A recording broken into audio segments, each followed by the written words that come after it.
بسم اللہ الرحمن الرحیم۔ السلام علیکم ورحمۃ اللہ وبرکاتہ۔ ابلیس کی نسل کی ابتدا کیسے ہوئی؟ جس جن سے ابلیس کی نسل کی ابتدا ہوئی اس کا نام تارانوس کہا جاتا ہے۔ تارانوس ابلیس سے 1,44,000 سال قبل دنیا میں موجود تھا۔ تارانوس کی نسل تیزی سے بڑھی کیونکہ ان پر موت طاری نہیں ہوتی تھی اور نہ ہی کوئی بیماری لگتی تھی۔ البتہ یہ چونکہ آتشی مخلوق تھی تو سرکشی بدرجہ موجود تھی۔ ان جنوں کی نسل کو پہلی موت فرشتوں کے ہاتھوں پیدائش کے 36,000 سال بعد آئی، جس کی وجہ سرکشی تھی۔ یہاں پہلی بار موت کی ابتدا ہوئی، اس سے پہلے موت نہیں ہوتی تھی۔ بعد میں چلپا نیس نامی ایک نیک جن کو جنات کی ہدایت کا ذمہ سونپا گیا، وہی شاہ جنات قرار پائے۔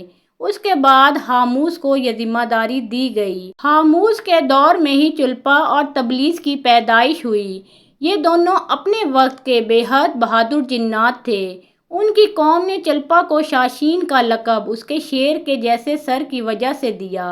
ان دونوں جنات کی وجہ سے ساری قوم کہنے لگ گئی کہ ہمیں اس وقت تک کوئی نہیں ہرا سکتا جب تک شاشین اور تبلیس ہمارے درمیان موجود ہیں۔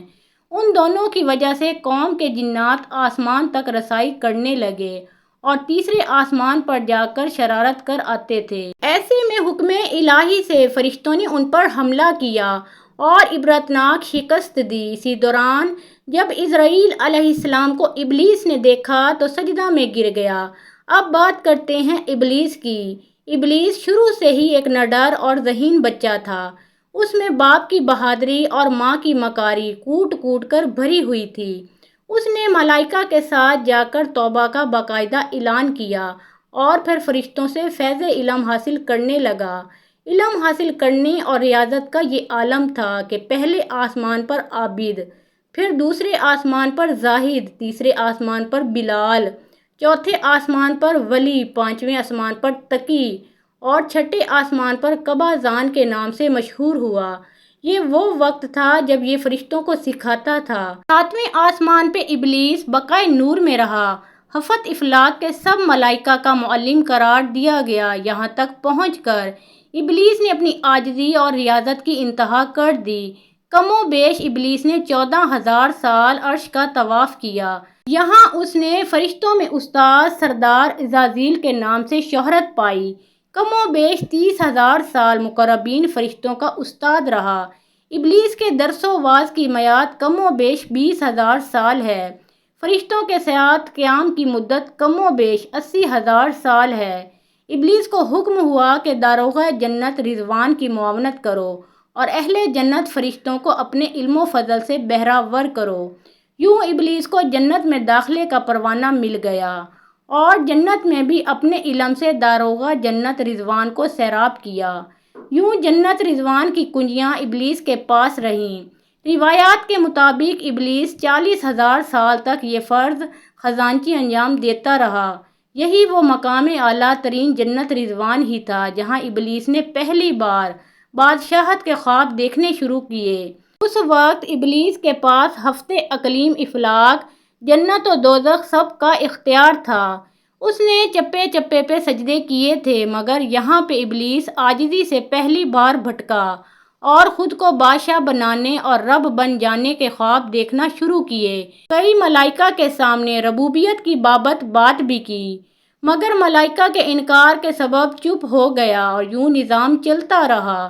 مگر اس سب سے اللہ تعالیٰ کی ذات بے خبر نہ تھی۔ پھر آدم علیہ السلام کی تخلیق کا مرحلہ آیا، جیسے قرآن مجید میں واقعات بیان ہوئے ہیں۔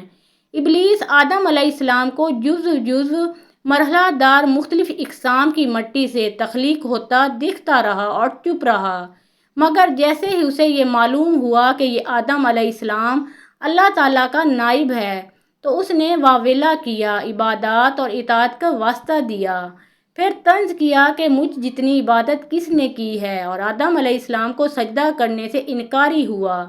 تب اللہ تعالیٰ نے کہا، نکل جا شیطان مردود۔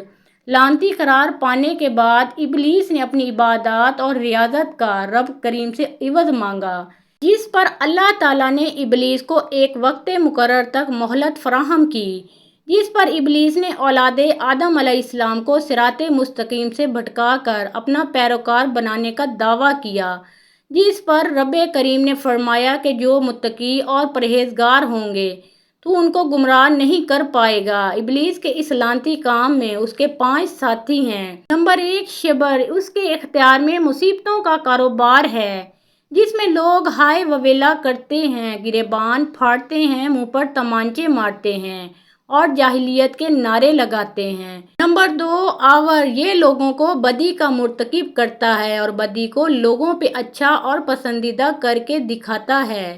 نمبر 3، مصوت۔ یہ کذب، جھوٹ اور دروغ پر مامور ہے، جسے لوگ کان لگا کر سنیں۔ یہ انسانوں کی شکل اپنا کر ان سے ملتا ہے اور انہیں فساد برپا کرنے کی جھوٹی خبریں سناتا ہے۔ نمبر 4، داسن۔ یہ آدمی کے ساتھ گھر میں داخل ہوتا ہے اور گھر والوں کے عیب دکھاتا ہے اور آدمی کو گھر والوں پر غضبناک کرتا ہے۔ نمبر 5، زکنبور۔ یہ بازاروں کا مختار ہے۔ بازار میں آ کر یہ بددیانتی کے جھنڈے گاڑتا ہے، بازاروں میں برائیاں اور فحاشی پر ورغلاتا ہے۔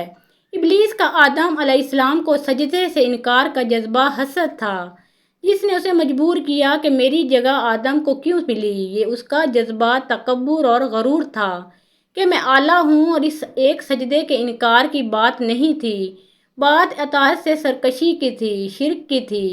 ابلیس نے دل میں خود کو رب مان لیا تھا۔ اسی شرک عظیم کی بدولت ابلیس تا قیامت رسوا و لعنتی ٹھہرا اور اولاد آدم کو بھٹکانے کے لیے آزاد قرار پایا۔